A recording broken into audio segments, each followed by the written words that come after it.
movies at last. Looks like it, Aunt Mattie. Huh. What, Dad? Hello, son. Well, daughter, how was the moving picture tonight? Lovely. Mice, that's what it was. Just a lot of mice. There wasn't anybody killed in the whole thing. Oh, well, then I'll stick to these. These don't talk. And that big cluck Norman Maine was in the picture tonight. Never does anything but kiss a lot of girls. Norman Maine is one of the best actors in pictures. You and your movies, that's all you think about. You shouldn't be allowed to go to him at all if you're asking me. Too bad I was so busy in the kitchen. I didn't hear anybody asking you. Hello, Granny. Hello, darling. But of course, no one ever listens to me. I do if they're within 10 miles of you. Gadding around picture shows. House all cluttered up with movie magazines. And the other day, I caught her talking to a horse with a Swedish accent. Now, sis, we're only young once, you know. Ah, Hollywood. You'd better be getting yourself a good husband and stop mooning about Hollywood. You know what she wants to do? She wants to go to Hollywood. I've known it all along. I've seen her making faces in the mirror and talking to herself. That's what comes of your movies. Why, what would you do if you did go to Hollywood? I'd be an actress. I would, I tell you. I've always known I could. Guys, wouldn't it be wonderful to have a movie star in the family? Oh, Miss Blodgett, may I have your autograph? You may not know it, darling, but you're practically on your way to bed. Oh, Miss Blodgett, you're my favorite actress. Won't you tell me the secret of your success? Oh, let me alone. I asked her, what's come over you? I'll tell you what's come over her. She's just a silly little girl whose head has been turned by the movies. And the sooner she forgets the whole thing, the better off she'll be. Why will I be better off? What's wrong with wanting to get out and make something of myself? What do you do that's so much better? Just because you're satisfied to sit here all your life, you think you can laugh at me. Well, someday you won't laugh at me. I'm going out and have a real life. I'm going to be somebody. Now, if it was spring, I'd say give her a good dose of sulfur and molasses.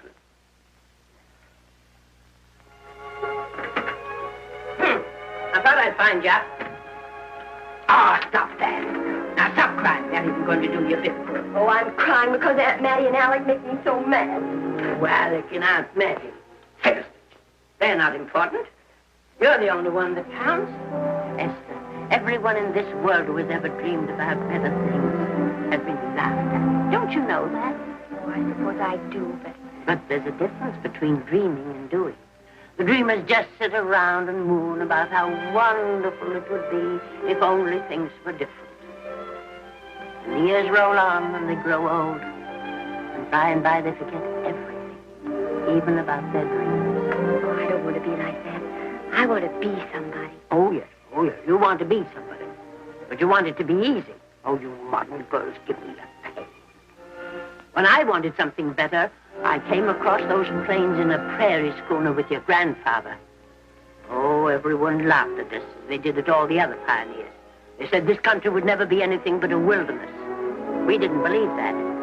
We were going to make a new country. Besides, we wanted to see our dreams come true. Oh, Granny, it must have been wonderful. It was wonderful. But don't you think for one single minute that it was easy, Esther Blodgett. We burned in summer and we froze in winter. But we kept right on going and we didn't complain because we were doing what we wanted to do. Can you understand that? Yes, I can.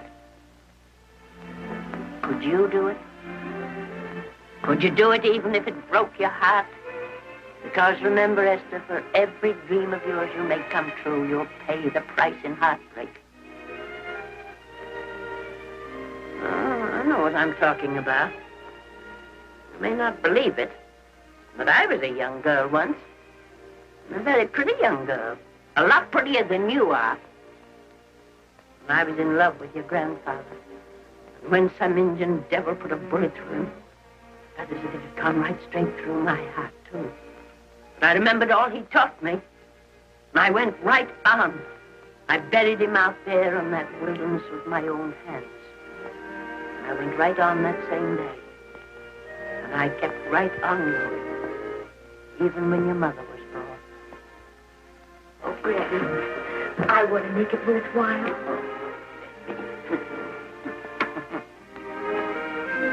You know, Esther, There'll always be a wilderness to conquer. Maybe Hollywood's your wilderness now. From all I hear, it sounds like it. But if you've got one drop of my blood in your veins, you won't let Mattie or any of her kind break your heart. You'll go right out there and break it yourself. That's your right. Here. Oh, here. Stop that nonsense. Here. Take this and go to your Hollywood. Oh, I can't take your money. Well, why not? It's your savings. Well, I was only saving up for my funeral. Now I don't think I'm ever going to die. Oh, Granny, how can I ever thank you? By giving me your word of honor that you'll never tell a living soul where you got that money.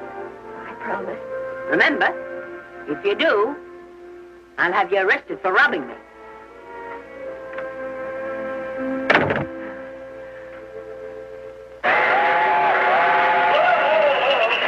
Here we are. Want something, Granny? Oh, I can make it, dear. Oh, thanks. Oh, I kissed Dad goodbye. Just a little kiss. He didn't even wake up. I bet you didn't try that on your Aunt Mattie. Oh, Aunt Mattie. Think of her face when you tell her. I am thinking about it. I've waited for that chance for 30 years. There she is, girl. Oh, thank you, Crazy. Good, huh? Well, come on. Here's your prairie schooner.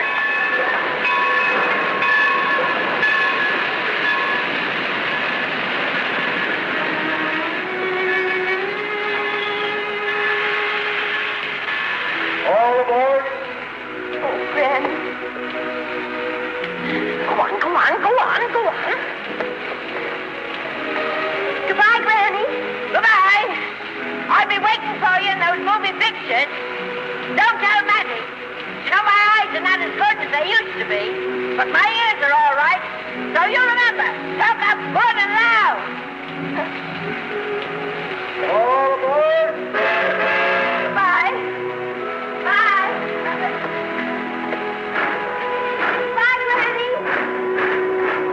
Bye.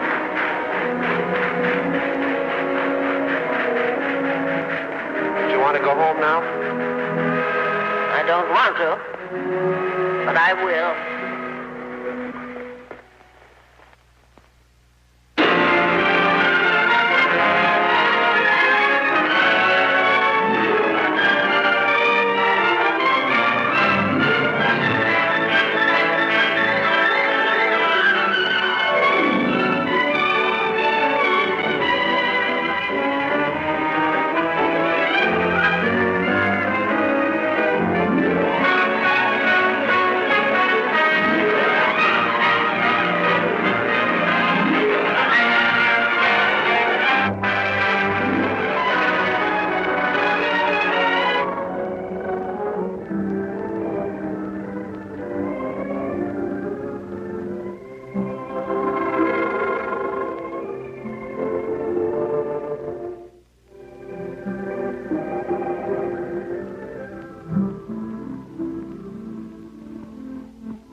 Good afternoon.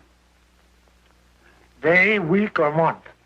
Well, it's a little hard to say. You see, I'm going into the movies. Well, you better take it for a week. It'll break your jump to Beverly Hills. Are all the studios really near here? All except Gaumont British. I suppose the best way to get a job is to go straight to the studios, isn't it? Mm-hmm. I haven't any illusions, you know. I'm perfectly willing to begin with a little bit of a part, or even as an extra. $6, please, in advance. Oh.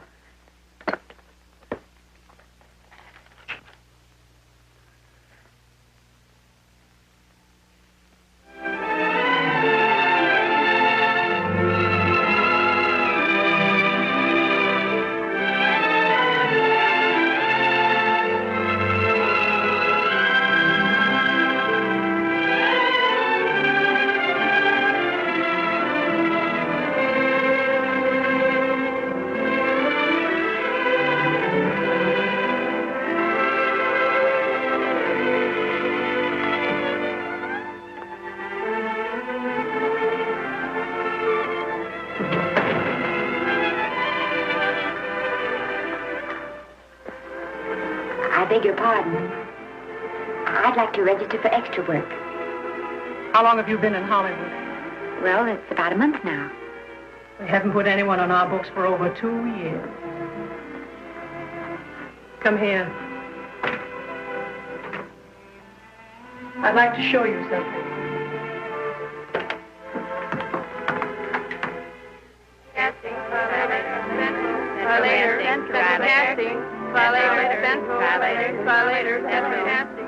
Every time you see one of those little lights flash, it's somebody asking for a job.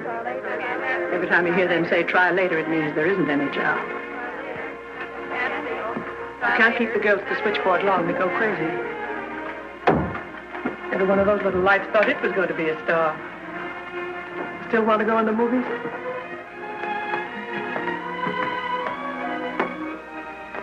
You know what your chances are?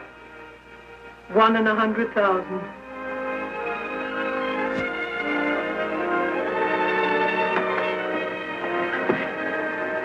But maybe I'm that one.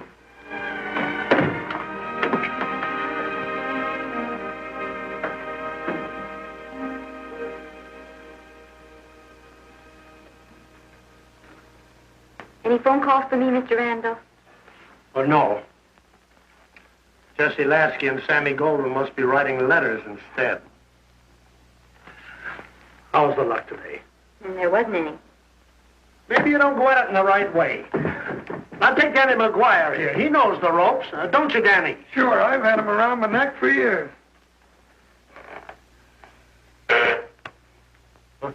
What? Oh, Miss Blodgett. Danny McGuire, our new tenant. How do you do? Mr. McGuire is a big director. Oh, are you really? Oh, could you possibly use me in a picture, Mr. McGuire? Because I haven't had much experience, but I don't think that really matters if you're willing. And I Now really listen, feel lady. In the first place, I'm not a director. I'm an assistant director. In the second place, if I had any jobs to give away, I'd confer one on myself. And in the third place, you should have stayed back home in the first place.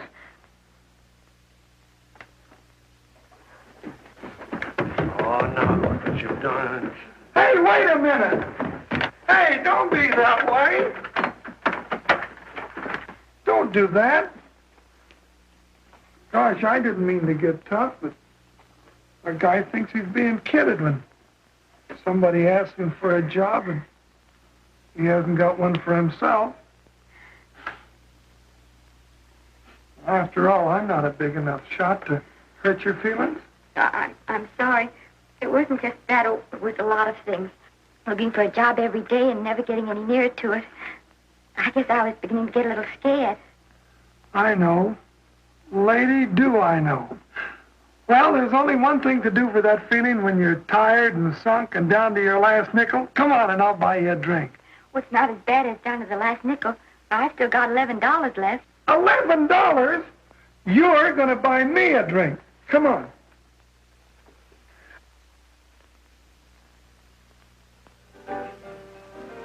That's right, George. There's nothing like a little rum to take away that milk flavor.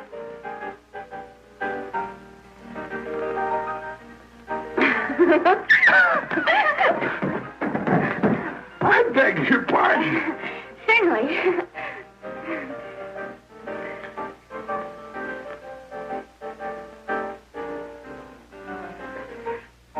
when I sign my contract, the first thing I'm going to do is see that you direct every picture I'm in. That's my pal. Of course, I'm going to be perfectly nice about it, but I'll just insist. Now, that's the way to talk. Don't let them lick you. Oh, I should say they can't lick me. If they try anything like that, what? I just won't sign. Now, that's right. What have you got to lose? Another one of these and we'll open our own studio.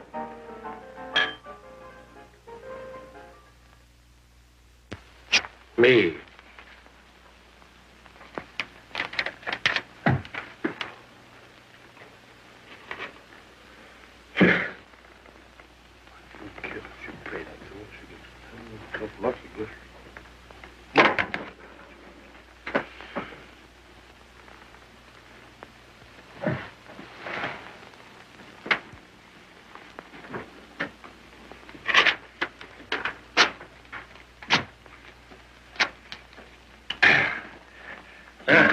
Fifth race.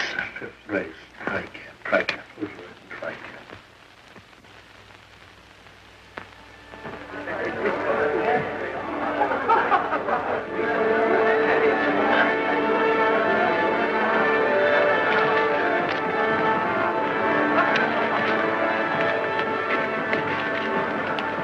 Hey, the program's going to be swell tonight. Now, you take this fella Beethoven. I'm a pushover for him. And Chopin, well, he's not so dusty either. But I kind of wish that once in a while they'd play something you could sort of go out whistling, you know, like Blood on the Saddle, Blood on. Well, there's a tune. Hey, why don't you throw your hat in the air or something, can't you? This is a celebration. My job starts tomorrow. I know it does, and I think it's swell, Danny. Gee, I wish you were in on it, too. But, oh, no, it would have to be a war picture. One of those big novelty numbers, a war picture without any beautiful women at the front. Oh, well, something will happen soon. Maybe. Why don't you go home, kid? Oh, Danny, I can't do that. I came here, and I've got to stay. Well, now, if it's on account of money, I can... Thanks, you've given me enough already. Anyhow, this is no time to be worrying. This is a party. Look at all the people. Everybody in the world. Look. That's me and Maine.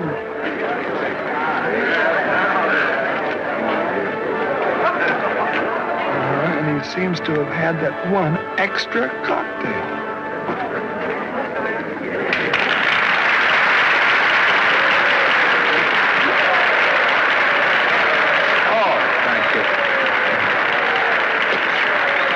Sit down, you dope. That's for the orchestra leader.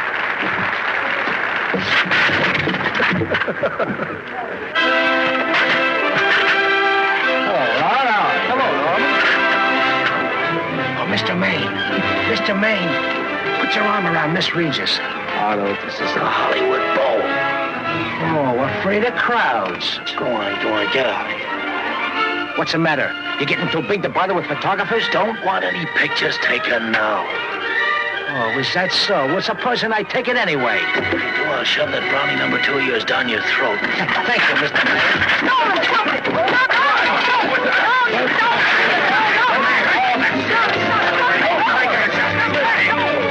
Take it easy, Mr. Mayor. Calm down. Normie, come back and sit down. Everybody's laughing at you.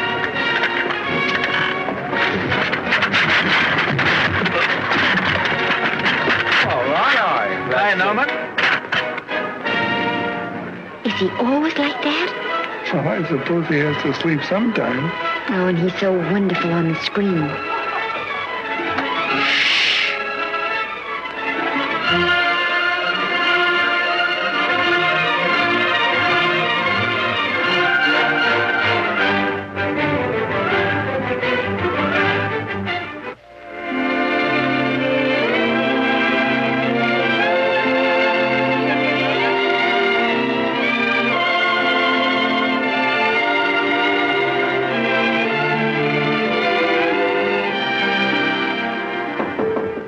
Come in.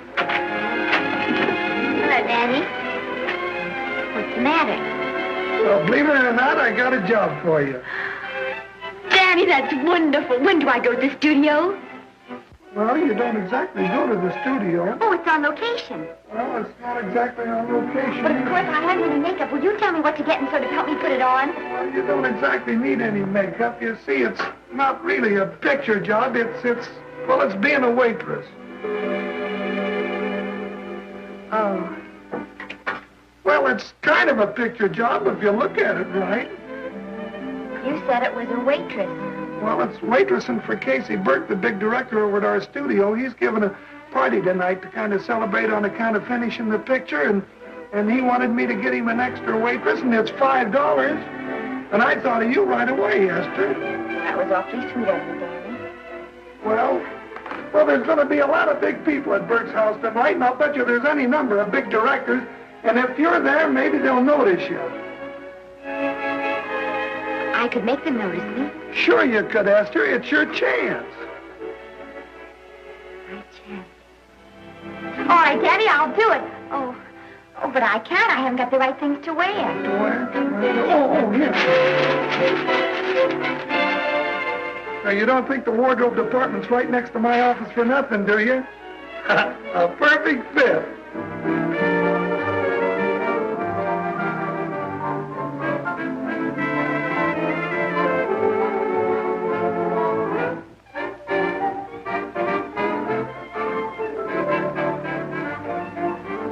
Did you get to the preview last night? I did. Would you like a little hors d'oeuvre? They are very nice. Well, thanks. What did you think of the picture? You should have saved it for Thanksgiving. What a turkey.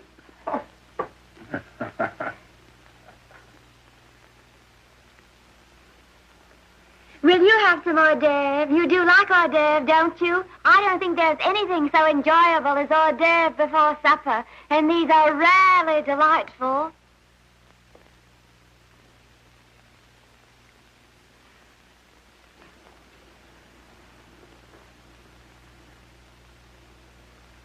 And at the finish, the kid turns around and sings the lullaby to its mother. Pardon the big boys, but would you like a little hors d'oeuvre? They say they're the best in town. Don't tell me. I know. Mae West. That's a great twist. But where are you going to find a 2-month-old baby that can sing? Hello, Oliver. Oh, hello, Casey. You want to fire me now or wait till you see the picture? I'm not a director anymore. I'm a male nurse. What's the matter with the picture? Guy by the name of Norman May. His work is beginning to interfere with his drinking. Oliver, don't tell me I'm to direct his next picture, too. Mm-hmm. You were my favorite producer. Now, wait a minute. You just go right on with your directing. I'll take care of these stars. I know how to handle them. I had a serious talk with Norman after that Hollywood boat occurrence, and you don't have to worry any more about his behavior. Excuse me, Mr. Niles. Mr. Libby of your publicity department is on the telephone. He says it's most important, sir. It's about Mr. May. Thank you. Oh, it's probably just some little thing. Of course, Oliver. I'll turn on the radio and see if they've called out the National Guard yet. Hello, Libby. What's the good word? Mr. Norman Maine, America's Prince Charming, was apprehended driving an ambulance down Wilshire Boulevard with a siren going full blast. He explained he was a tree surgeon on a maternity case. Well, will it be in the papers? No, it won't be in the papers. But that's a nice, expensive hobby of yours, keeping Mr. Maine's informal entertainments out of the public press. Oh, that's fine work, Libby. Try and see that no one gets to Norman. He's probably home sleeping it off. Oliver. Yeah. Why can't you forget those dopes at the studio for one night? Business, business all the time. I don't know what's going to become of you. Norman! Why didn't you call for me? Well, by golly, why didn't I call for you? In case you've forgotten, I was supposed to come here with you. Oh, that's all right. I got here without any trouble. The only reason I don't slap your face. Yes, darling, I know. Hello, John. Oh, hello, man. What's the matter with Oliver? He looks as if he'd had bad news. Hello, Mary. What's the matter, old boy? Maybe I'm wrong. I guess I've been drinking too much lately. Oh, you ought to cut it down. It's bad stuff. Scotch and soda.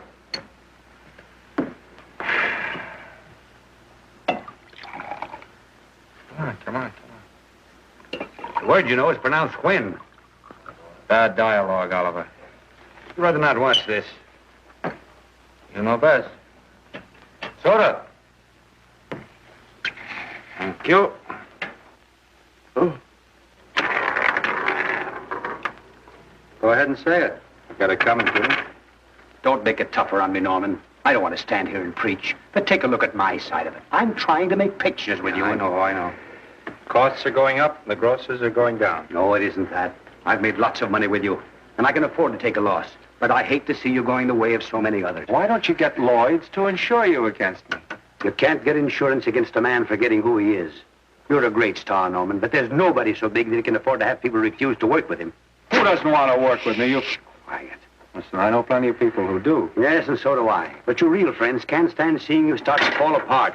What do you mean by that? The first signs are always the same. Not being able to remember your lines. Cameraman struggling to cover your hangovers. And all because you have to have a good time. Every day and every night. Listen, I've warned you for a long time, Okay, Norman. Oliver, you're a swell guy. You won't lose any money on me. I'll promise you that. I'll be ready for the curtains when the time comes. When it does, here's my epitaph. And now I think I'll, have a little drink. Scotch and soda.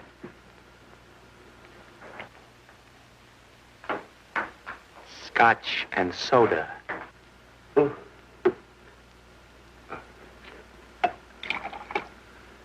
Come on.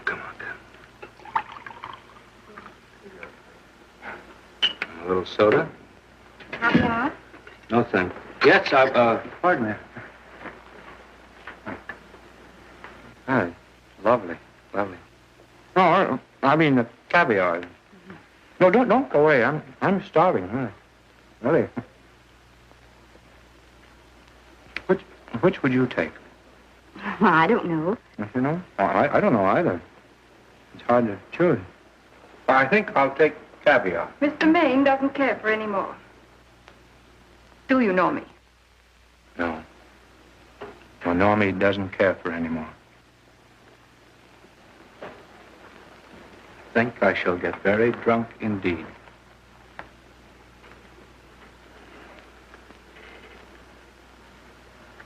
Scotch and soda. Sorry, I have something.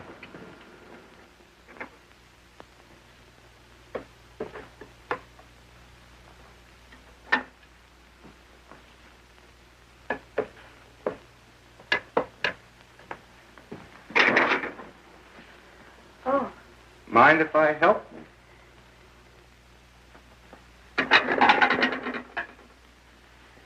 Won't they miss you? Oh, no. They'll just look under the table, and when they see I'm not there, they'll forget the whole matter. Hey, what's your name? Esther Blodgett. My name's Maine. I know. You do? Yeah. What's so funny? I was just thinking about all your fans and how surprised they'd be to see you here helping me put plates away. Oh, they don't know my finer side. They'd be pretty envious of me, meeting you this way in person. Oh, you do. Well, tell me, are you disappointed? Yes. Now you've done it. Oh, never mind that. That makes the room look lived in. Tell me, why are you disappointed? I was sitting behind you at the Hollywood Bowl the night you didn't want to be photographed. Yeah. I'm told I crept into many a heart that night. Oh, I can never explain this.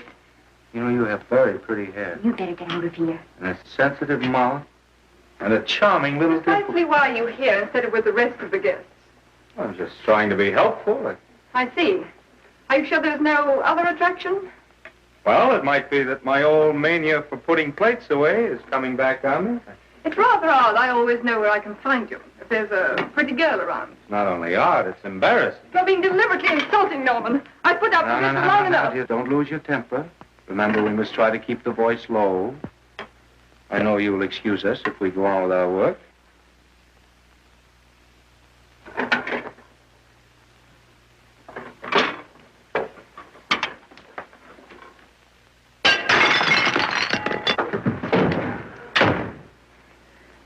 Now see what you've done.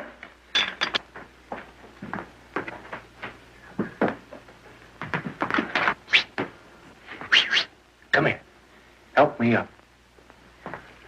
Are you hurt? No more than usual. Come on, the wolves are on us. We gotta get out of here. Oh, I can't. The dishes aren't finished. Oh, yes, they are.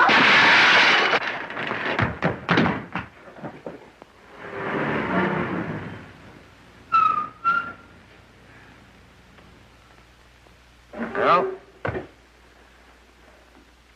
I bet I know what you're going to say now. What? Good night. Good night, and thanks. Hey, wait a minute. Hey, you realize that all I found out about you is that you were foolish enough to want to go into pictures? But why is it foolish? Look at you. Yeah, that's what I mean. No, I'd rather like to go into this matter a little more thoroughly. Oh, that's awfully nice of you. Why don't we go on up to my place and talk it over? Oh, no. Thank you very much, but I really must say good night. Good night. But you're not angry. No. I'm hungry. Well, why don't you go and get something to eat? Good night, Miss Blodgett. Good night, Mr. Maine. Wait a minute. Peter, the least I can do is to see you to your door. Will I see you again? I hope so. Has anyone ever told you that you're lovely? Well, now you know. Thank you.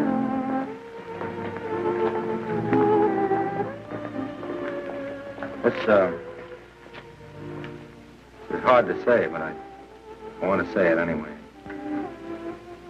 You know, on the screen, I'm a, you know, in private life, I'm a, well, you know. But whatever I do, I still respect lovely things. And you're lovely. You understand? Yes, I think I do. And it isn't that bump on the head that's doing this. Well, I'm glad.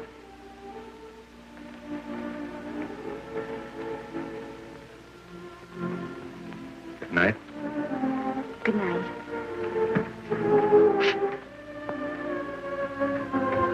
Hey! You mind if I take just one more look?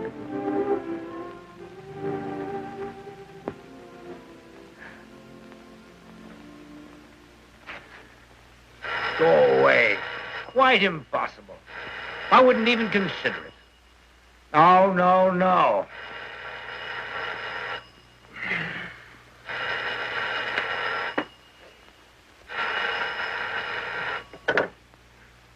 Hello?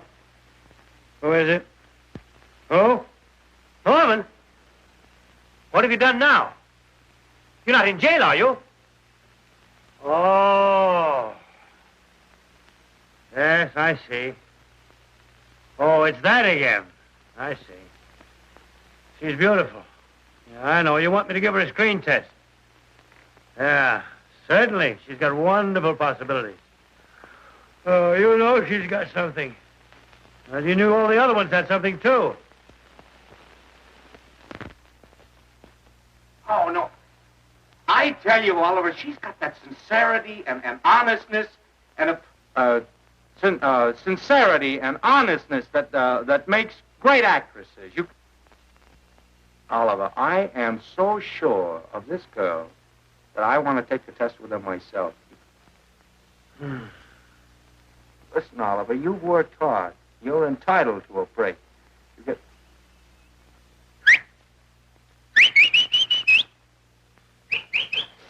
Yes, I heard you. Anything. Yes. Oliver, look, You try to get a little sleep now, old man. Right. All right, boy. Good night. Now tell us.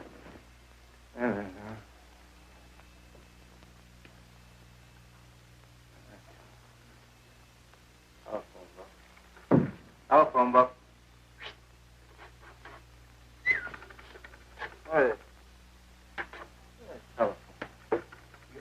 Hey, Walla, telephone book.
Telephone. For me? Some drunk trying to be funny says he's Norman Maine. Oh, thanks. I'll be right down. And this project, would you give him the message for me?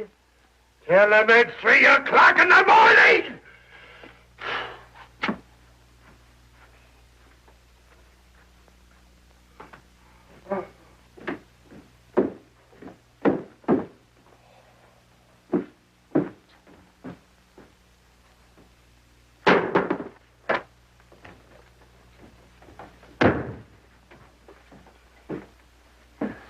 Hello?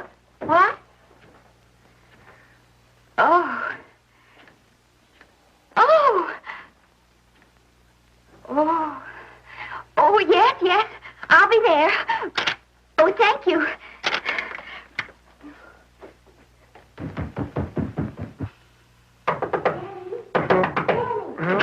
Huh? Daddy, what do you think? I'm going to take a test tomorrow, and Norman Maine's helping me do it. I'm taking one, too. Garble's assisting me.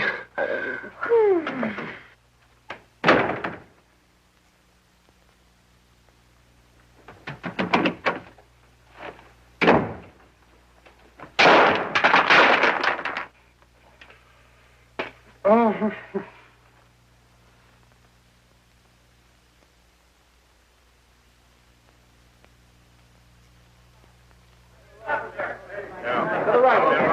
Move that gobo in. Put a silk on that broad. No, the Yankee. Is this light too hot for you, Hanley? Okay, but cut down on your backlight. Put a double on that 90. Bring it down a little. That's it. Now put it. Pull down on that 150. Ready to take it. Get pulled down on that 150. Okay. Come here and get this thing. Run it here. Run it. Harry. Bring me an apple box. Listen, gentlemen, please, if you don't mind. This is just a test. Ready, Mr. Burke? All ready, Mr. Burke. Ready, Mr. Burke. Ready now, Mr. Burke. All ready, Mr. Burke. Ready now, Mr. Burke. All ready, Mr. Burke. We're ready, Mr. Burke. All right, let's take it. Quiet! Quiet! Quiet! Quiet! Quiet! Ready, Norman? Yeah. You ready, Miss, what's your name? You'll soon know your name, Esther. The whole world's going to know it. But I'm so scared.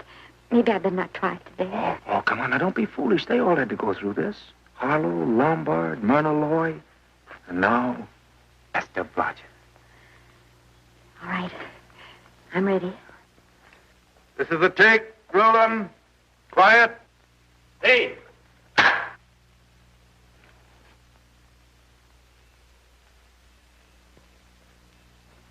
I may as well tell you that my whole organization thinks I've gone a little nuts to sign you. Maybe they're right. I've been nuts before. You see, all the experts seem to think that your type is a little mild for present-day taste. But I rather believe that tastes change, like eyebrows. And I think that also, like eyebrows, tastes are going back to the natural. You look like a nice girl. I think I'm going to like you. That's not important. I think the public will like you. That is important. Oh, yes. I see what you mean. I mean, I know it is. Only don't think it's going to be easy. Nothing you really want is ever given away free. You have to pay for it. And usually with your heart. Someone else told me that once. But you still have to work it out for yourself. Oh, well, all this is just a long way of saying, I'm glad you're with us and good luck to you. And now I'm going to turn you over to our demon press agent, Libby. Don't let him frighten you. He has a heart of gold, only harder. And for the love of Pete, learn to close your mouth and keep it closed, even in your love scenes.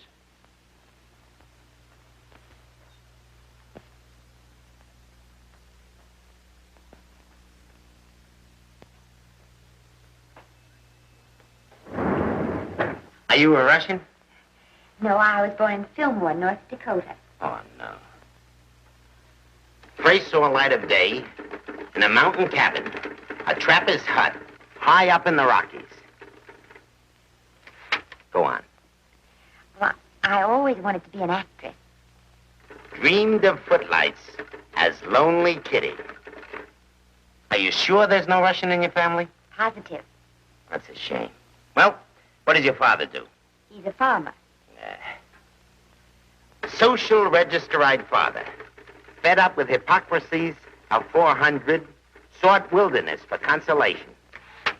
There amidst the mountain flowers, he raised another blossom. His lovely little daughter. What's your name? Esther Victoria Blodgett.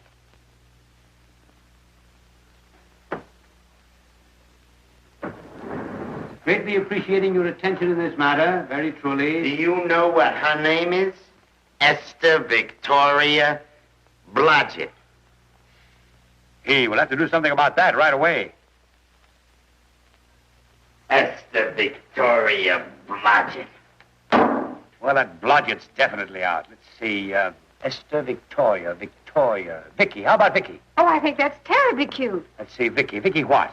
Vicky, pronounced Vicky. Siesta, Besta, Sesta, Desta, Festa. Oh, that's very pretty. Jesta, Hester, Desta, Lester. Vicky Lester. Oh, I like that. Say it. Vicky Lester. Say it again. Vicky Lester. Say it again. Vicky Lester. Say it. Vicky Lester. Say Vicky Lester. Vicky Lester. Vicky Lester. Vicky Lester. Vicky Lester. Flash. Oliver Nile Studio discovers new starlet, a Cinderella of the Rockies. Her name is Vicky Lester. Those who have peeked tell me she couldn't be more divoon. The face of an angel and such natural talents. Her voice is a symphony. Her very walk, they tell me, is enough to drive men mad. Not that way. Get the lead out of your feet. Lift them up.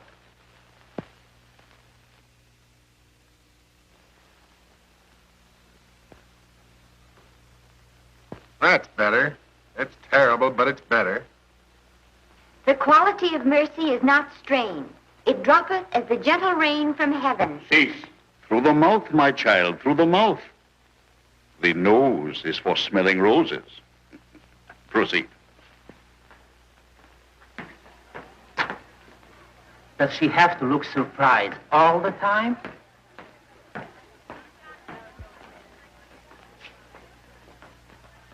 Anyway, it's just a rough sketch. Pretty small mouth, eh? Oh, well. Give her that Crawford smear.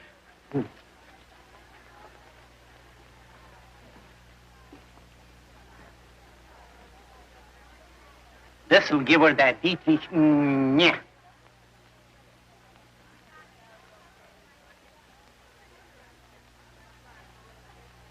We're on the wrong track. She still looks surprised.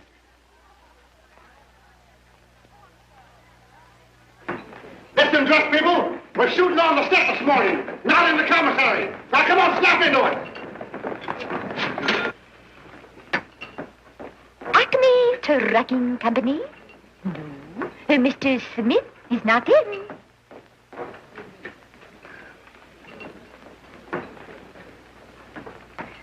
Acme Trucking Company? No. Mr. Smith is not in.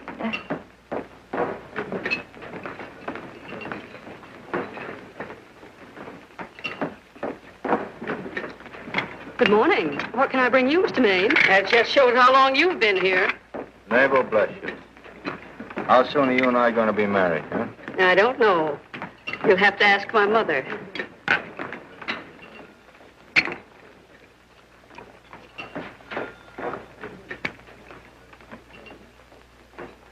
Acme Trucking Company?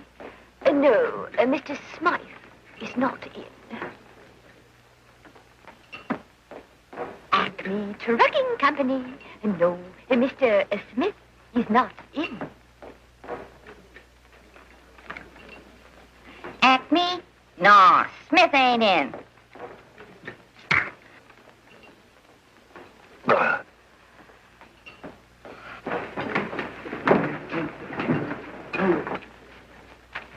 Acme Trucking Company? I'd like to speak to Mr. Smith, please. Mr. Smith is not... Oh, Norman. What's all this between you and Smith? I've got a part. It's only one line, but it's in the picture. Well, it's ambition that made you break that date with me last night. Well, I had to be here so early this morning. And So did I. I had to stay up all night to make it. You've started your picture, haven't you? No, we're still in the testing stage. You can't seem to get the right girl for the lead. Gee, you think with all the girls there are that... Yeah, no, but this one's got to be different. She's got to be little and cute and sweet, intelligent. It'll blow me down. What? Will close my tired old eyes. What is it? Hold everything. Come on. Come on.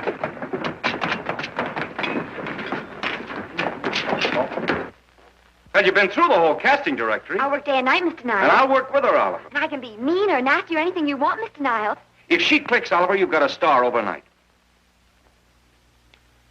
Okay.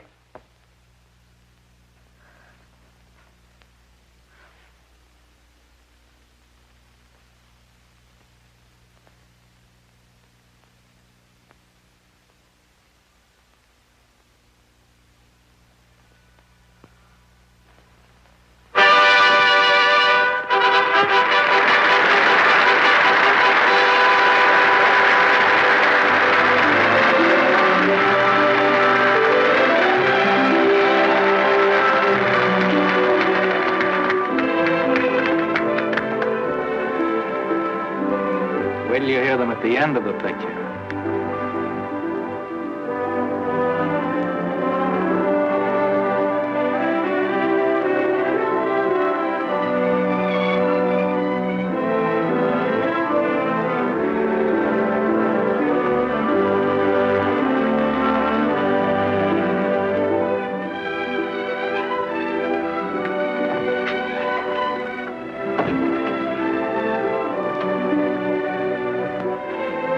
Do you think we were noticed? By no one. They're much too busy playing at croquet.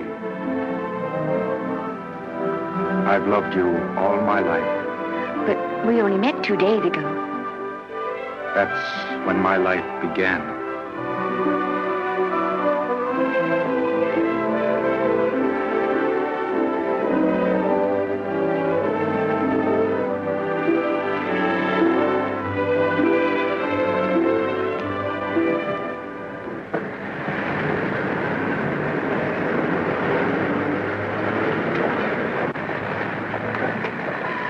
cute. You know, I think she's the same type I am, don't you? I think she's sweet. Well, it's Vicky Lester's picture, all right. I think she was much better than he was. These producers are so horribly dumb. They won't know how good she is. Well, maybe it's because she's a good girl.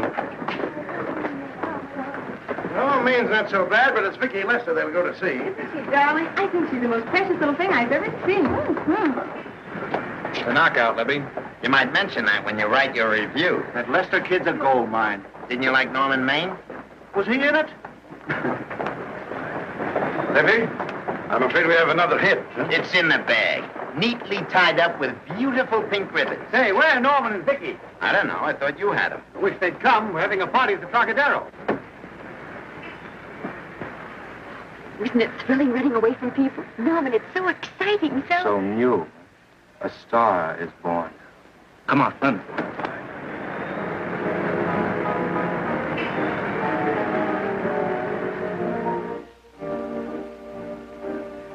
It's wonderful, isn't it? Crazy quilt. Oh. It's a carpet that's spread for you. It's all yours from now on, you know. Come, Esther. You're a success. You'll have everything in the world you want. I hope it'll make you happy. Hasn't it you? Then there was one thing I never had. Lots of times I told myself I'd found it, but I always knew I was lying. Still, I never stopped looking for it. Maybe it'll come. Well, I think it has come, Esther. I only wish it went too late. Oh, but it's not too late. Oh, you can't throw away your life the way I've thrown away mine and have anything left that's good enough. No.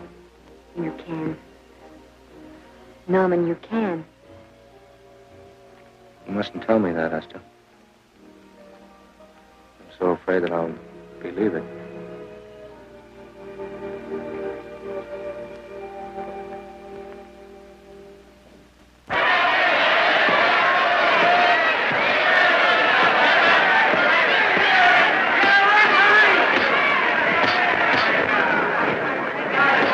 Gotcha.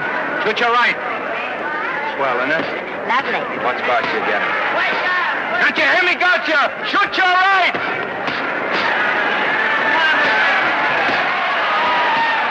He's down. Gotcha, got him. Gotcha, got him. He did, didn't he? Yeah, but he'll be up, though. You like it? Sure I did. You like me? Sure I did.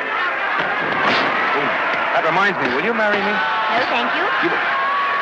Come on, gotcha. Finish him. Why won't you marry him? Wasn't that dependable? Hey, shoot your right. Throw away your money? Break him up in there. Break him up. Drink so much. Well, suppose I quit drinking. Yes? Come on, gotcha. Shoot the right in there. The right. Suppose I save my money. Yes? There he goes. Let him have it. Suppose I became absolutely dependable on all occasions. Yes?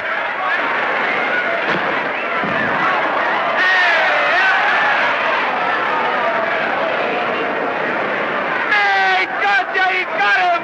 He got him. He certainly did.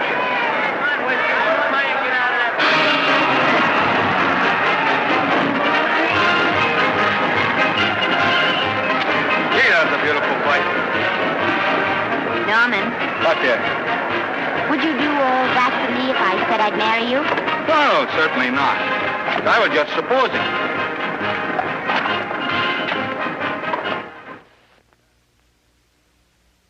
We're going to be married. Guess I didn't read that line right. I'll try it again. We are going to be married. Both of us. Yeah, to each other. What do you think of that? Well, when? Where? Well, we thought we'd elope in the conventional manner. What's the matter? It's trying to decide whether it's good for the studio. Is it? It is. And bless you, my children. When's it going to happen? Oh, we thought we'd just sneak out sometime. We're not telling anyone but you. Listen to this. The screen's ideal romance blossomed into breathtaking reality today when Vicky Lester and Norman Maine, America's dream lovers, slipped quietly through the portals of holy matrimony. How does it sound? Horrible. But you see, we're going to elope. Sure you are. It'll be the biggest elopement this town ever saw. We'll get a tie-up with the Army. Have you escorted all the way down to Yuma by 20 of their new bombing planes. he going with us? Don't you think we can work this thing out better alone? No sense in bothering the happy couple with all the details. I'll see to it that you get a carbon copy of the whole layout. I can hardly wait. I'm sorry we didn't realize that we were in the way. While you're settling the details, you don't mind if I take this woman out and buy her a ring, do you? Sure, go ahead. We want everything legal. That's a charming match. A nice girl like Vicky. And public nuisance #1. Now, wait a minute, Libby. Norman's all right. And if you'll pardon my pointing, Vicky's business is her own. It doesn't require any comments. I wasn't making any comments. I just said it was a rotten shame. So go ahead and plan the elopement. Oh, that elopement stuff is out. You can't get any scope in that. We're going to have a wedding. Where'll we have it? Customary place, I believe, is a church. Nah, it's been done. This has got to be something big. The beach. I can visualize it. The bridesmaids in bathing suits. 20,000 Santa Monica school children spelling out the word love. It's a novelty, but is it big enough? Why not the city hall? A police escort of every motorcycle cop in town. Sirens screaming, confetti pouring out of buildings like the Lindbergh reception in New York, only on a big scale. What's the matter? Isn't it big enough? And now if any man can show just cause why these two may not be lawfully joined together, let him now speak or else hereafter forever hold his peace. Do you, Alfred Henkel, take this woman as your lawful wedded wife? Will you love, comfort, honor, and keep her in sickness and health as long as you both shall live? I will. Do you, I beg your pardon. Do you, Esther Blodgett, take this man as your lawful wedded husband? Will you obey, serve, love, honor, and keep him in sickness and health as long as you both shall live? I will. Place the ring on her finger. Hurry, please. Now, by virtues of the power invested in me as Justice of the Peace of San Bardo Township, County of Los Angeles, I pronounce you man and wife.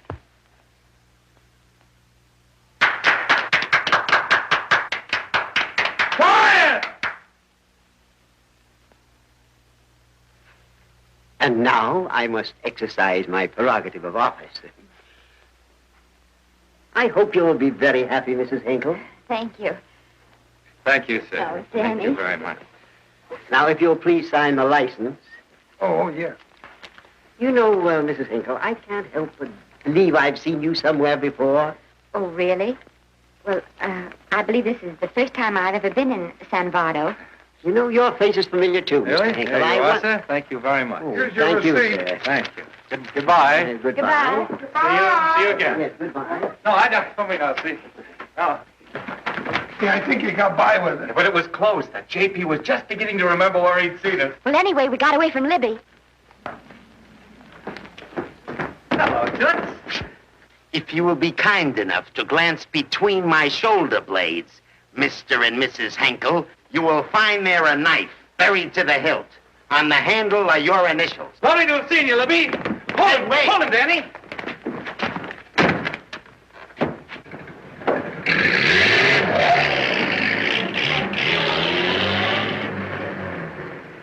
There go a couple of rats I raised from mice. Well, they got a right to get married, haven't they? I haven't got any right to double-cross the public, and I haven't done it yet. Hey! People versus Porky Washington, who is charged with violating Section 600. Young man, you're in contempt of court. Operator, get me the Los Angeles Tribune. I've a good mind to put you under arrest. Wait till I make this call. You wait, too. Tribune, give me the city desk. Johnny, this is Matt Libby. I got a flash for you. Norman Maine and Vicky Lester were married at 2:30 this afternoon. Vicky Lester? Court recess.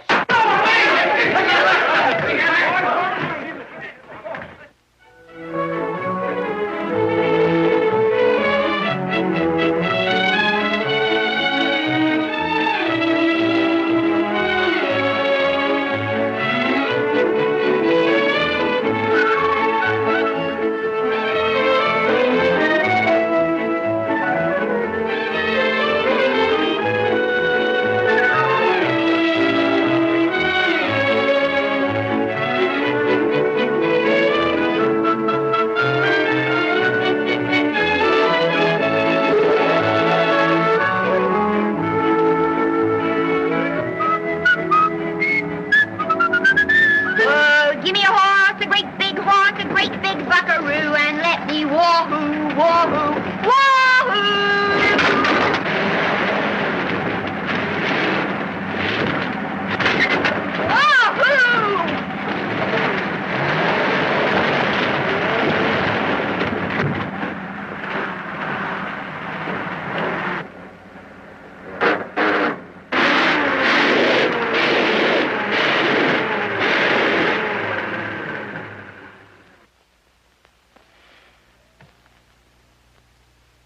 Wahoo!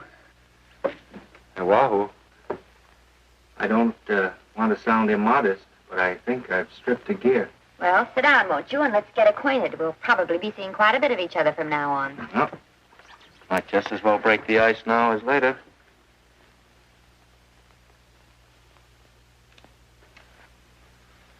Now we're old friends. Hey, have I got time for a shower before dinner? Plenty, if you can find the shower. I never can remember where that thing is. Does it pull out or slide under? Here, I think I can find it. Nope, it's the linen closet. Here it is. Nice work. Oh, half the time those things are just luck. I'll see if I can disinfect this steak.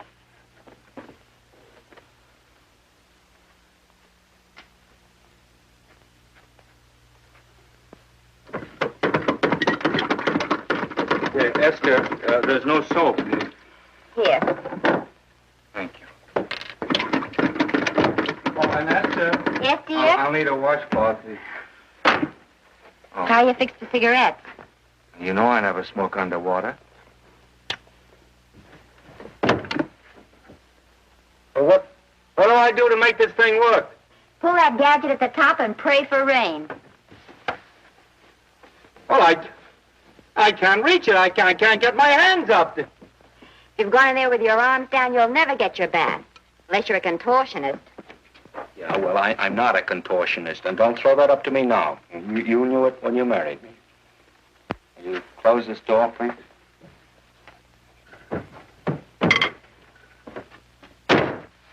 Thank you.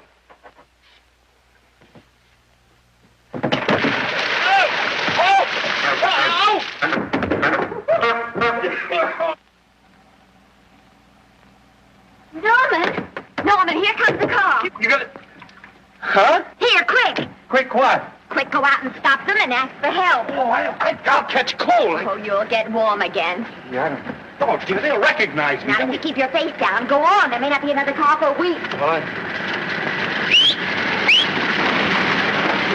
Howdy, partner. Howdy. Stuck? Yeah, how'd you guess it? Can you get us some help?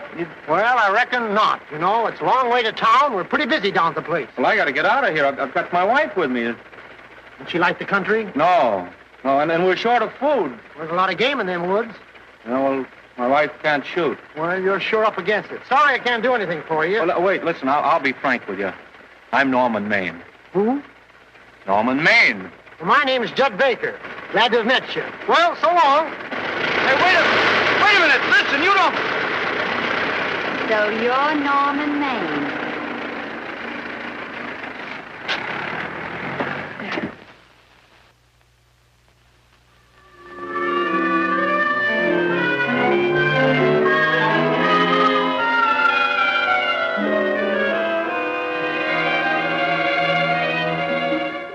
I got my prestige to look out for. I'm supposed to be the best publicity man in the racket. And they laugh themselves sick when I even try to get a decent mention of Maine. Yes, I know how sensitive you are, Libby, and I don't like to see your feelings hurt. Thanks, boss.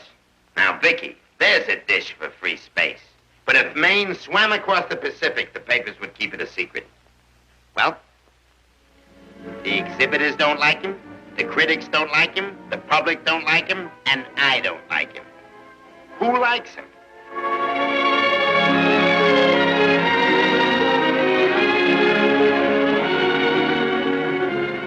Oh, but, darling, this is almost too much of a surprise. And there I was in my touching innocence, thinking we were going to live at the beach house. Oh, we'll still keep the place at Malibu. But this is special. This is our castle. It used to be in the air, you know? Well, we'll never use any ugly words like contracts and pictures and careers. When we come in those gates, we'll check the studio outside. Come on, I got another little surprise for you.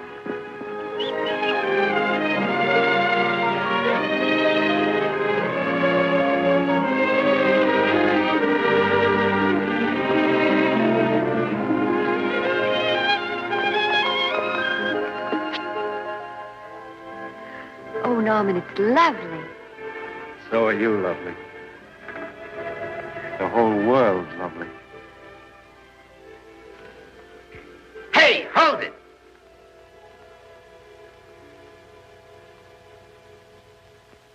That's it. Caption: their honeymoon never ends.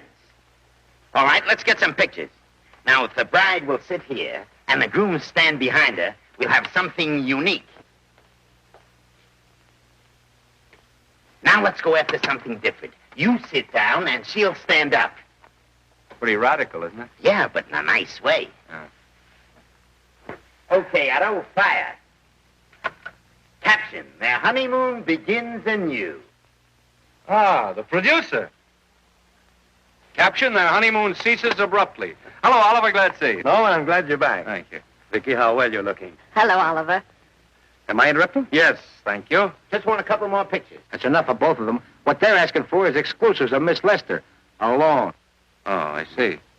Well, come on, Oliver, let you and me get exclusive. See you later, Vicky. But don't worry, Otto. My camera smashing days are over.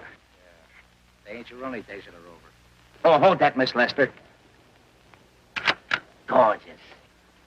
Well, Oliver, how's the dividend situation? Very pleasant. I think we'll show $2 million on the next quarter. Oh, smart move of mine to sell my stock, eh? Oh, well, when you need money, you need it. Well, some people save up for just such an event. There's bound to be a rainy day occasionally. Yeah, but as a citizen of California, I've always refused to admit that. Yes, I know, but still it does rain. Well, anyway, you can thank me for some of those dividends of yours. Mm-hmm. Oh, can't you? Oh, sure. That was a little too quick, Oliver. What's the matter? The Enchanted Hour was a smash hit, wasn't it? Well, it made Vicky a star overnight. Yes, it should have. How about me? Oh, let's talk about business at the office, Norman. Beautiful pool you have here. Beautiful. Oh, now let's talk about it here. Didn't they like me? Well, maybe the part wasn't just right. That was the best part of the year. Look, Oliver. Do you think I'm slipping? Can you take it? Go ahead. The tense is wrong. You're not slipping. You've slipped. My fan mail's still big. Norman. Fans will write to anybody for a photograph. It only costs 3 cents for a stamp, and that makes photographs cheaper than wallpaper. But every 25 cents they pay for a theater ticket buys them the right to be a critic. And your last few performances, Norman, have not pleased your critics.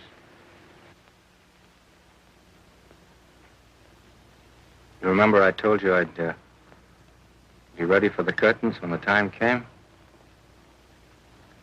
Here it is. Let's call off the contract, no hard feelings. We're not quitting, either of us. There's no explaining these things. We've all seen how the public turns. Maybe we can turn them back. I've got a swell script lined up for you. About Esther. If you think that I'm going to get in her way... Well, as a matter of fact, as it happens, there's no part in this story for her. I'd more or less planned to star her in a picture of her own. With that young Pemberton opposite her. He's coming along nicely. Good for young Pemberton. All right, Oliver. We'll make a try at it. Let's hope it's not too late.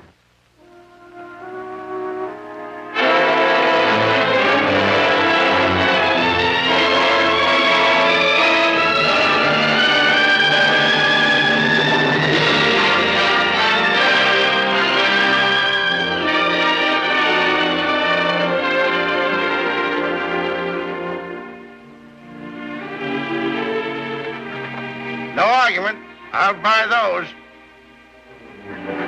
Huh. The screen's most finished actor. I'll say he's finished. He keeps them away in droves.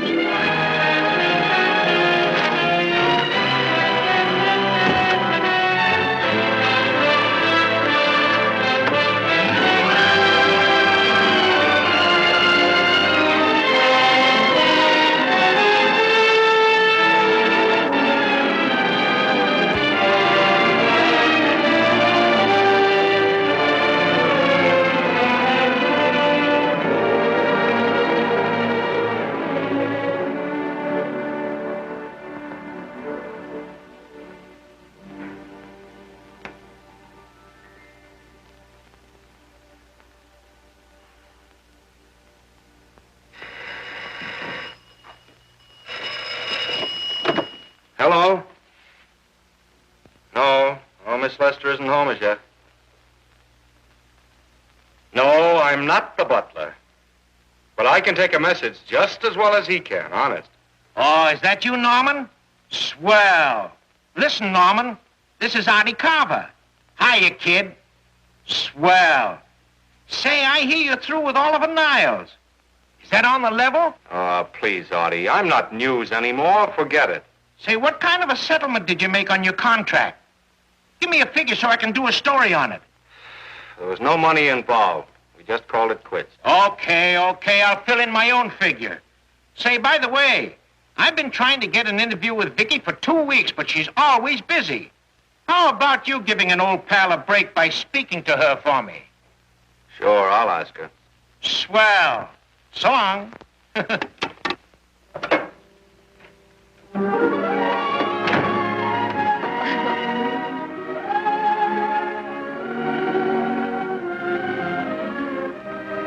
I didn't mean to be late, darling, but Casey wanted... All right. You're here now. What's new today? Nothing.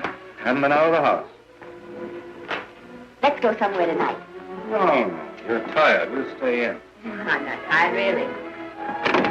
Oh, yes, you are. You've got a hard day ahead of you. Anyway, I see so little of you, I'd like to have you to myself. Oh, but it's a servant's night out. We haven't any... Yes, we have. I fixed a little snack with my own lily white hands. I'm learning to cook in my spare time. Then I think I'll marry you. Oh, I get it. You want to make an honest cook of me. Comes in on wheels in this joint.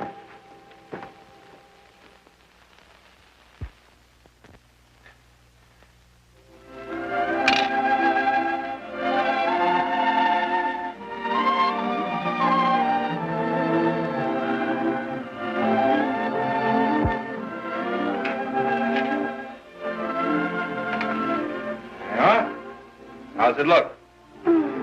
Wonderful. Huh? That's what I thought. Now then, don't be formal, just pitch in. Huh?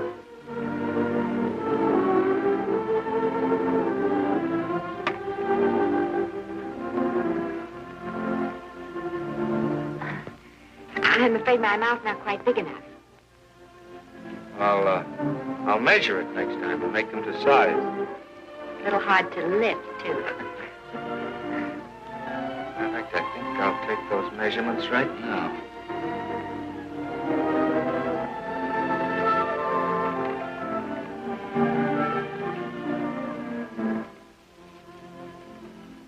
That's what I wait for. All day. That's why I rush home without even changing my costume.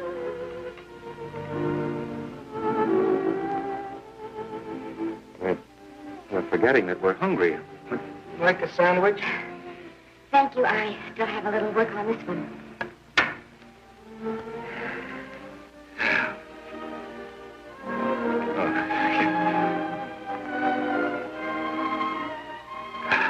Norman, will you unhook my dress? I can't breathe. Mm-hmm.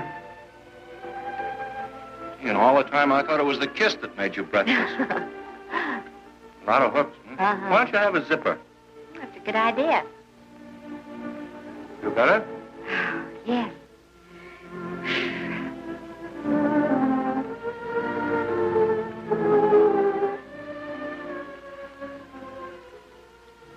Don't look now, but I think that guy on your left is in love with you.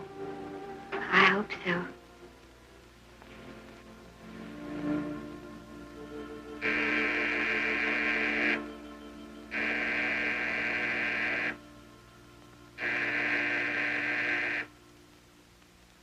The doorbell. Is it? Maybe they'll go away. Oh, no, I never do at a time like this. Here. Just a minute, dear. I'll be right back.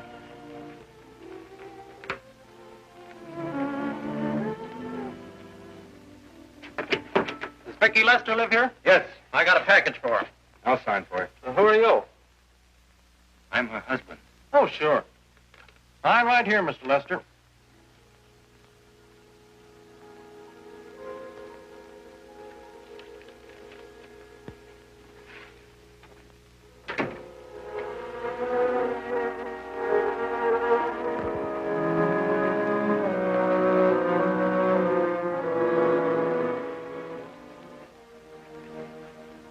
package for you. Oh, by the way, I forgot to tell you, they want you for a benefit to Shrine Auditorium next Wednesday night. I told them I'd ask you. And, Oh, darling, I don't want to hear about that now. Well, you better wait till I finish before I forget them all. The Academy dinner secretary phoned. She wants to know if you want a table reserved for you. Oh, yes, Artie Carver called and asked if I'd use my influence with you to get him an interview. I told him I'd try. That was all, I think. Oh, Norman, please don't talk about those things now. We're forgetting the wonderful food you prepared. I'm not very hungry now. I think I'll fix me a little drink. But no.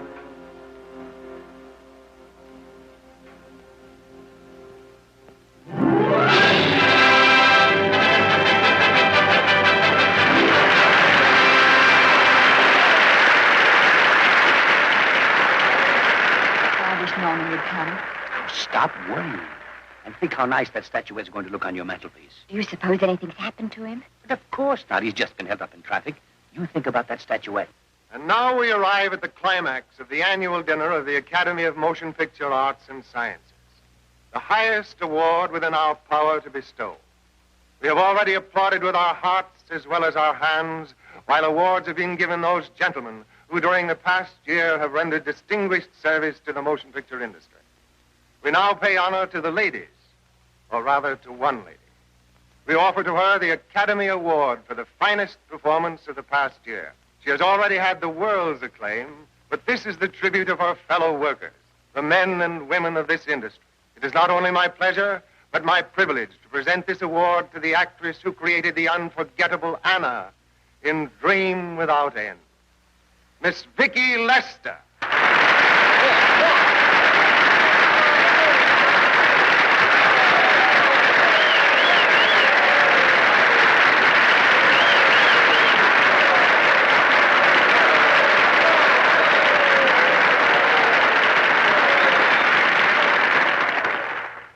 What more can we say, Miss Lester?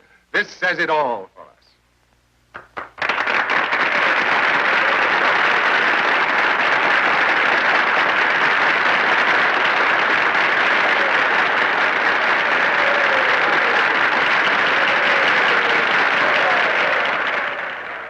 Ladies and gentlemen, when something like this happens to you, and you try to tell how you feel about it, you find that out of all the words in the world, there are only two that really mean anything. Thank you. All I can do is to say them to you from my heart. All I can do is to keep on saying them.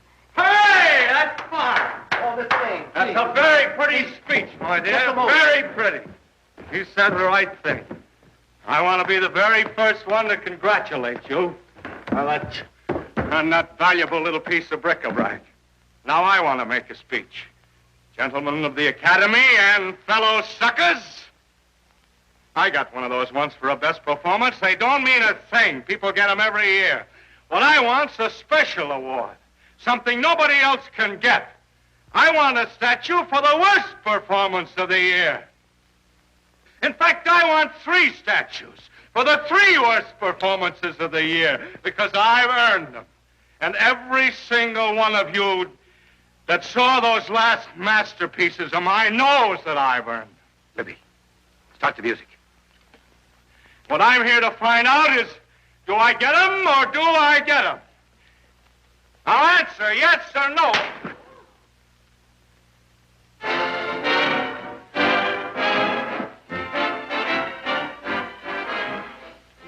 Norman, darling, let's go and sit down.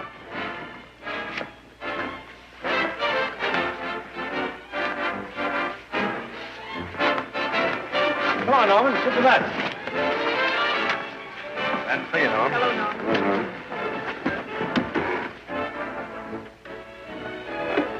Well, Norman, how are you?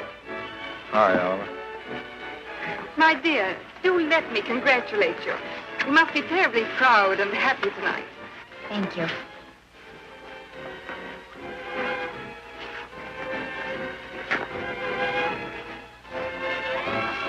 Somebody give me a drink.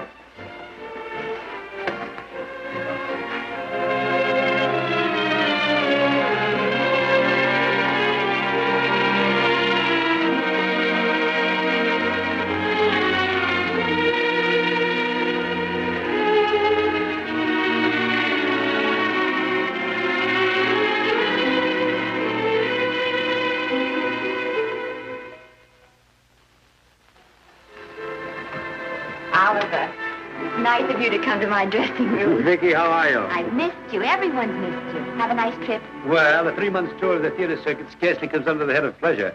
But the way they're screaming for your pictures all over the country. Miss Lester, if I may talk shop, you are a knockout. Thank you. It's good to hear that. You've been crying. A little. How's Norman?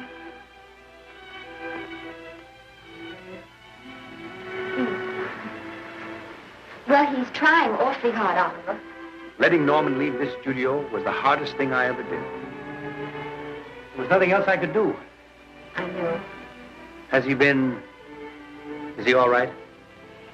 He's gone to a sanitarium. He really wants to stop drinking. And I think he could only... Well, perhaps if he could start working again, there would be some encouragement. Oliver, could you do that? Oh, thank you. But he mustn't ever know I told you. He won't know, and you mustn't worry. I want you to keep up your good work in this picture. I'll try, Oliver. That's the one thing I can do for you.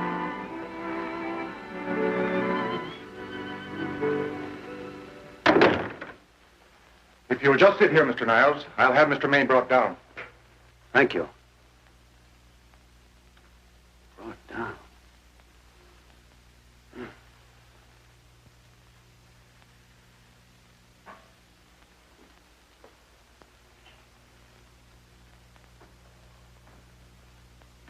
Hello, Oliver. Welcome to Liberty Hall. Hello, Norman. Well, no, Mr. Niles isn't slipping me a case of scotch, Cuddles. This is just a handshake.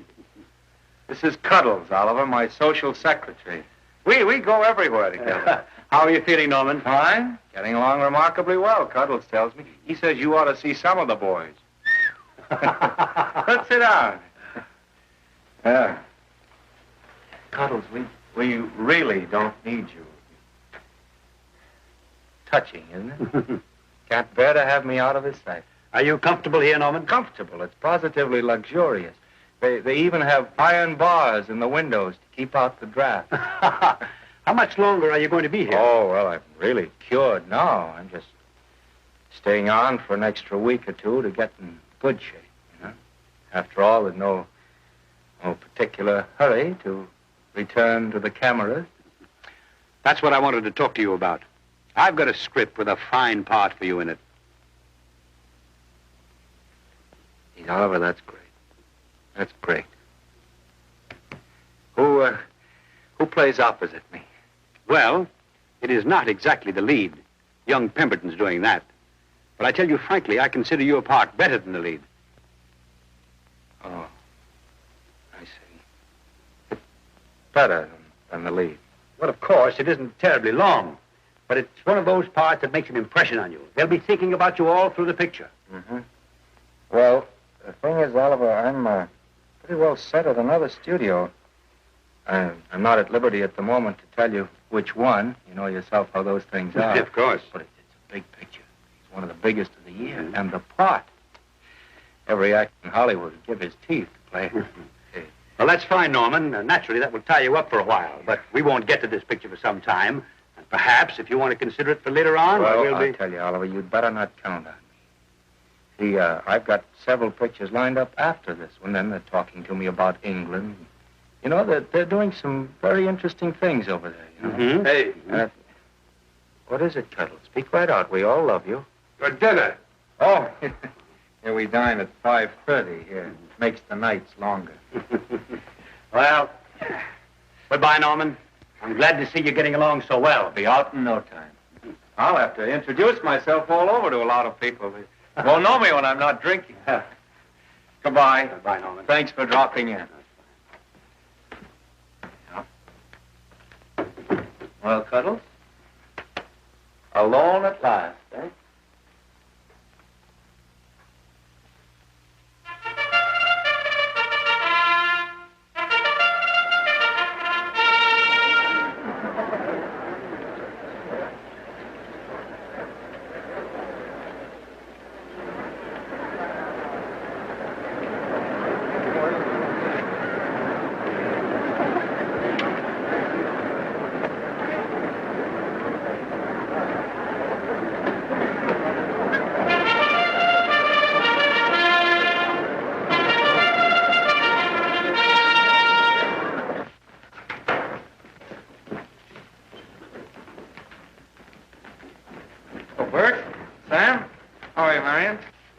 Hello. Hello.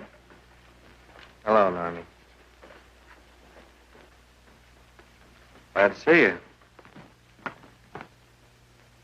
How I hate to run into these has-beens. They give me the creeps. Me too. He was good while he had it. And he had it quite a while. Hello? Hello, Mr. Maine. I haven't seen you in a long time. Oh, I've been resting. Ginger ale, please. Ginger ale and what? Ginger ale and ginger ale. A new leaf? A whole new book. Thank you. Scotch straight. Hello, Libby. Why, it's Mr. America of yesteryear. Do they let you wander about now without a keeper? Oh, sure. I'm a trustee now. Didn't expect to find you at Santa Anita. What do they do with the actors while you're away? Oh, they cut them into slices and fry them with eggs.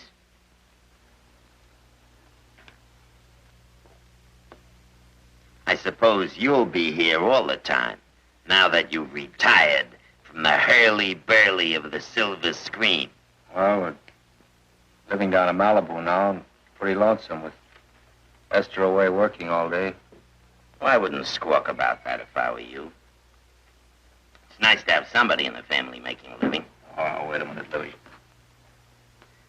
I don't want to forget that we're friends. Friends, my eye. Say, listen, I got you out of jams because I had to. It was my job, not because I was your friend. I don't like you, and I never have liked you. Nothing made me happier than to see all those cute little pranks of yours finally catch up with you and land you on your celebrated face. Pretty work, Libby. Always wait till they're down, then kick them. I don't feel sorry for you. You fixed yourself nice and comfortable. You can live off your wife now. She'll buy you drinks and put up with you even though nobody else will. Wait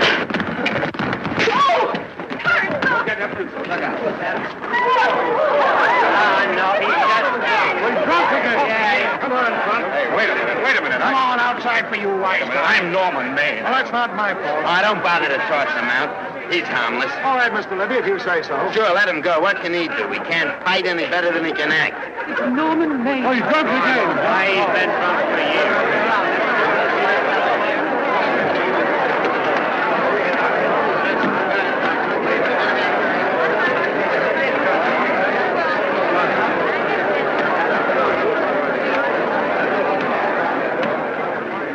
Give me a scotch.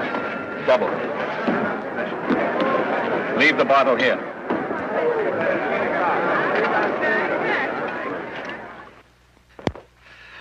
Vicky, you'll be ill. Why don't you try to get a little sleep?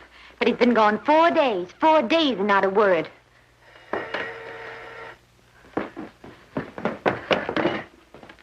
Oliver, I can't. I just can't. Hello? No, this is Oliver Niles speaking. What? Where? Thank you. What is it? Nothing. Oliver, tell me. He's in the night court. He's been arrested on a drunk charge. Now, he's all right. He isn't hurt. I'm going right down and get him out. I'm going with you. Vicky, it isn't any place for you, and if it gets in the papers, What do there'll I be... care about the papers? I'm going with you.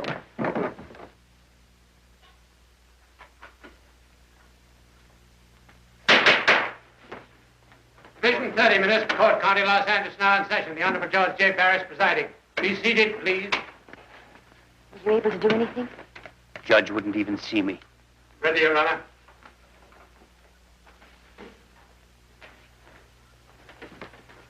I want to advise you that you're entitled to be represented by counsel, to be confronted by the witnesses that may testify against you, to compel witnesses to attend on your behalf to a public and speedy trial by the court or by a jury, and the right to be admitted to bail. Call the first five. Gregory, Hale, Haynes, Rodriguez, Johnson. Come on, boys, get over here. Go ahead. Move along. William Gregory. Yes. Plain drunk, picked up at 5th in town. Asleep in the gutter. 14 similar offenses in the past 6 months. Still at it, Gregory. How do you plead? I don't feel so good. I didn't ask you how you feel. I asked you how you plead. Guilty, I guess.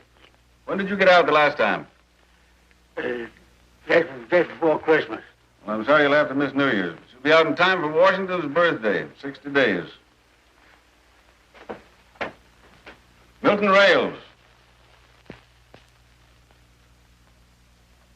Plain drunk, picked up on Brooklyn Avenue, given treatment at receiving hospital, then removed to jail.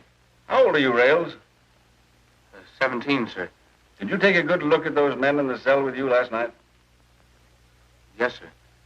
And have you taken a good look at yourself this morning? No, sir. Well, I suggest that you do. $5 or 2 days. Sentence suspended.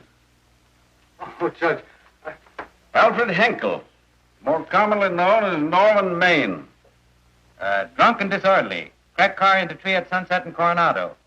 Evidently been drinking for days. Resisted arrest and injured one of the arresting officers. How do you plead? Guilty. You're Norman Maine, the actor, aren't you? You've come pretty low, haven't you? There isn't a man here who's had the advantages you've had. Look what you've done with them. You're nothing but an irresponsible drunk, driving about the streets with the power to inflict death or injury on innocent people. I think we'd better deny you that power for a while. 90 days in the city jail. Please wait.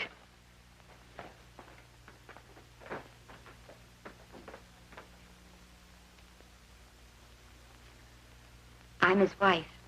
Yes, I recognize you, Miss Lester. Please, Judge. I promise you this won't happen again. I'll be responsible for him. If you just won't send him there. You realize that this man, when drunk, is obviously a menace to public safety? And you realize, too, Miss Lester, the responsibility you'll be assuming to this court and to the Commonwealth. I do. Sentence suspended. Prisoner remanded to custody of wife. Thank you. You can get him at the jail entrance, madam. Jose Rodriguez. Plain drunk, picked up at 1st and Main. Second offense.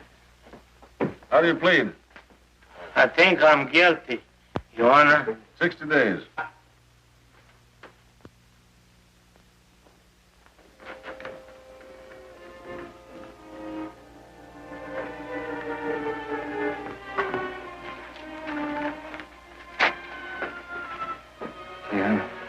I'm so tired. Hold it, Mr. Maine, for picture. Oh, no. What about a statement for the press? Oh, no, please.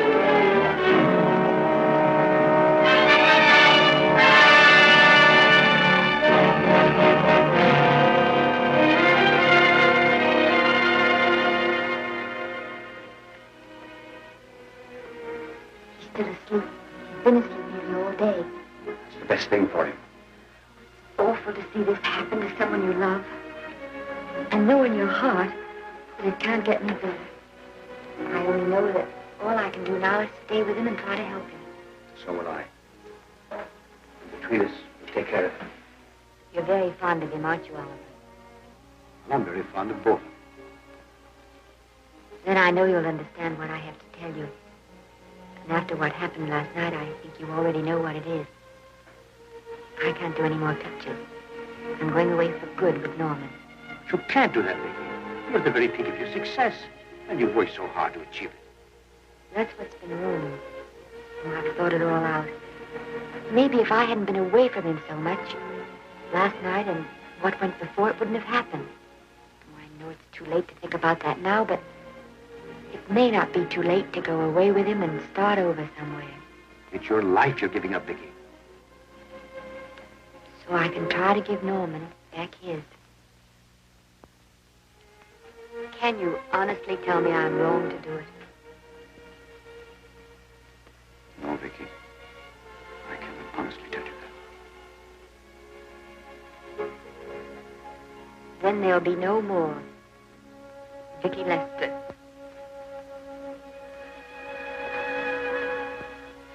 Come on, walk to the door with me.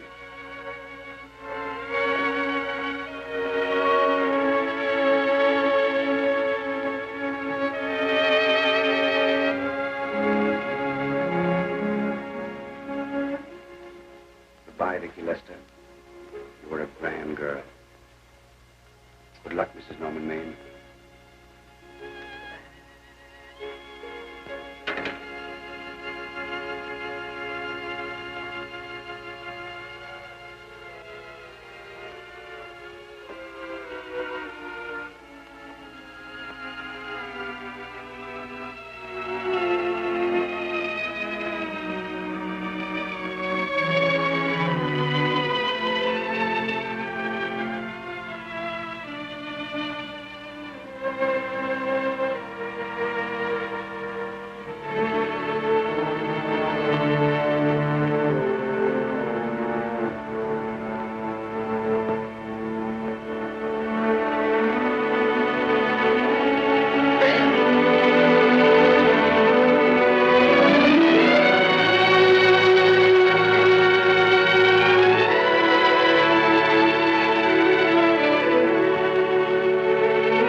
Darling.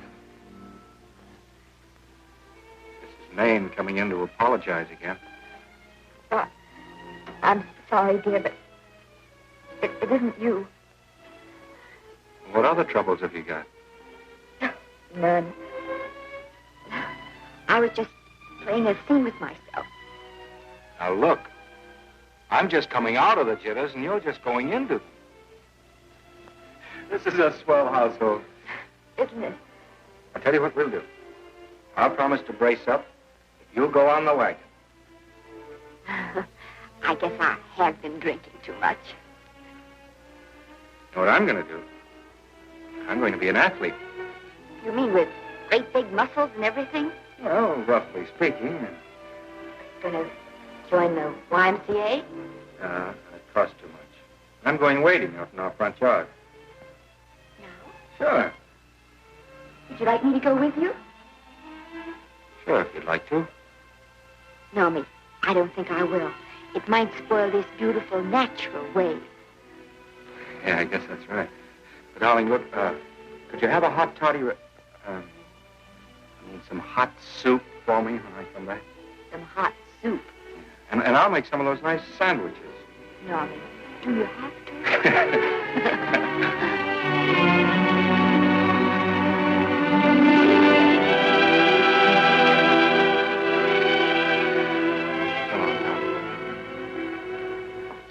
I don't stay in too long.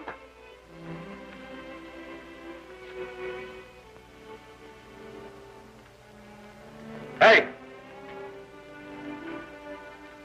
You mind if I take just one more look?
first drink of water he had in 20 years. And then he had to get it by accident. Pardon. How do you wire congratulations to the Pacific Ocean?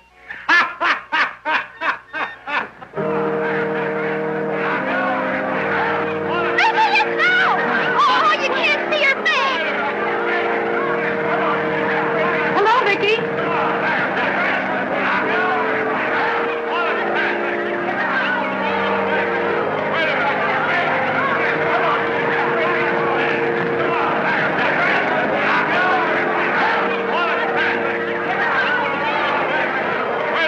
Can't you? Come on, Vicky, let's see your face. Vicky, will you sign my book for me? Write Mrs. Norman May. Don't you care, Vicky? You get over it. Stand back, can't you? Don't you cry, dearie. He wasn't so much.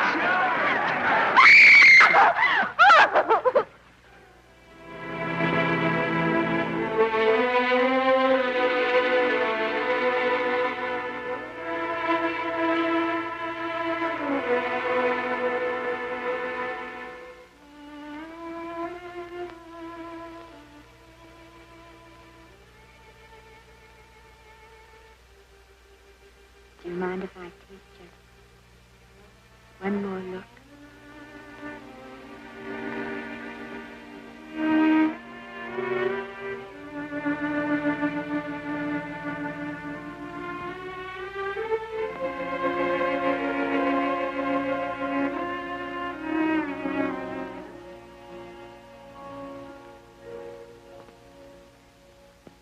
Here are the paychecks for the servants, Graves.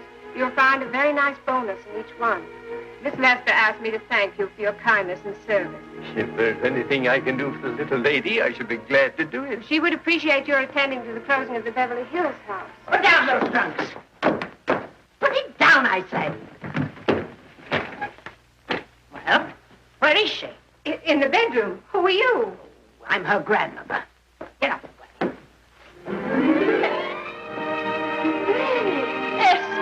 Granny, darling.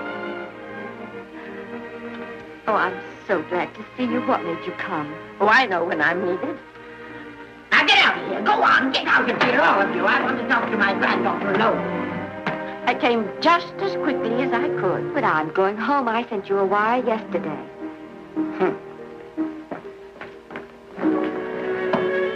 Sit down. Is it true that you're going to quit the movies? I never want to hear them again. What are you running away from, little girl? I'm not running away. It's just that I can't go on. My heart isn't in it anymore. Once I told you, if you get what you want, you have to give your heart in exchange. And you said you were willing. Do you remember? I remember. It seems to me that you got more than you bargained for. More fame, more success, even more personal happiness. Maybe more unhappiness. But you did make a bargain. And now you're whining over it. I don't think I'd feel so very proud of myself if I were you, Esther. I'm not, Granny. But my mind's made up. Then I'm sorry I gave you the money to come out here. It was just waste. Oh, but Granny... I was proud of you, Esther. I was proud to be the grandmother of Vicky Lester. It gave me something to live for. Now I haven't anything. I know. Oh, I want to be strong, but I can't go on. I can't. You must. Tragedy is a test of courage. If you can meet it bravely, it will leave you bigger than it found you. If not, then you'll have to live all your life with a coward. Because no matter where you may run, you can never run away from yourself. I never knew Norman Maine. He wrote me a very sweet letter when you were married. He said you told him how much I meant to you. And I know just how much you must have meant to him. You know, Esther, I can't believe that wherever he is, he can be very happy, knowing that his death broke the spirit of the little girl he praised me so highly for raising. And I can't believe that he can be very proud, knowing that all his great love did for you was to make you a quitter. The car is ready, Miss Lester. We'll have to go now to make the train.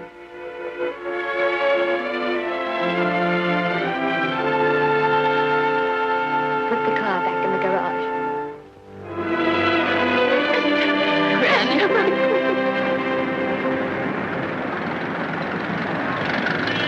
The entire picture industry has come to the Chinese theater for this opening tonight.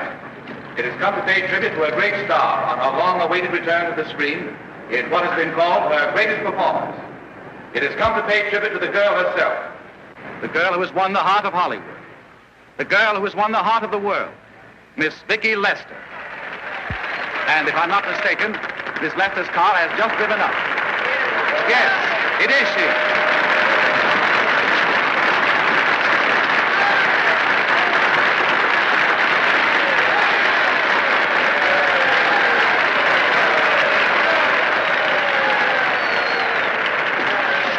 This doesn't scare you too much. I scare very slowly, young man. Big smile, folks, please.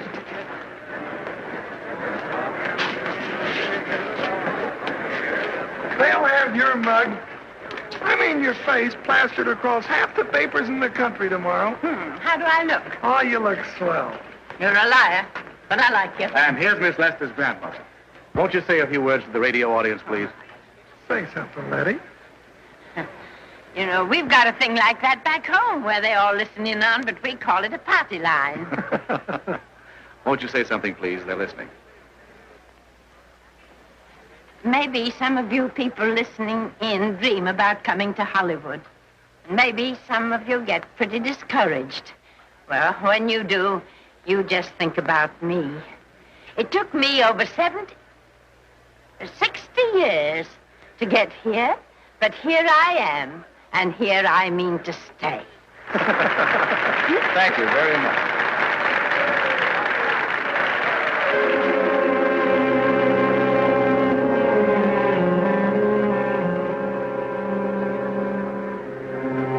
Miss Lester. This microphone is on an international hookup. Hello, everybody. This is Mrs. Norman Maine.